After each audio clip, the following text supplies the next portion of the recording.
dans un continent, l'Afrique, qui est le continent le plus riche des continents donc, au monde, et dans ce même continent où on a la population la plus pauvre, on ne peut pas ne pas s'interroger finalement de ce qui est en train de se passer sur ce continent-là. Est-ce que la communauté internationale, et je le dis de façon un petit peu posée, donc, a intérêt donc, à ce que l'Afrique devienne véritablement un continent démocratique? Et ça, à l'écoute et à la lecture de ce que je vois et ce que je lis et ce que j'entends, je m'interroge fondamentalement. Et ça a été dit finalement par vos propos tout à l'heure sur un exemple très, très précis de ce que vous vivez donc en Ouganda.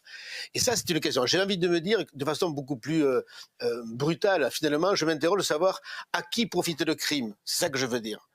Et c'est pour ça qu'il y a un espace majeur sur les nouveaux types de partenariats à construire.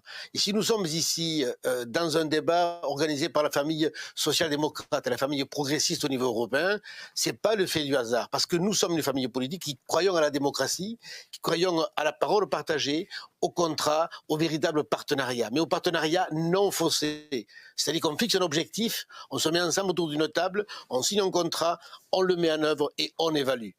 Si, je dirais, la communauté internationale, puisque vous m'interrogez, avait cette sagesse-là, donc, peut-être que nous n'en serions pas là à l'échelle du continent africain.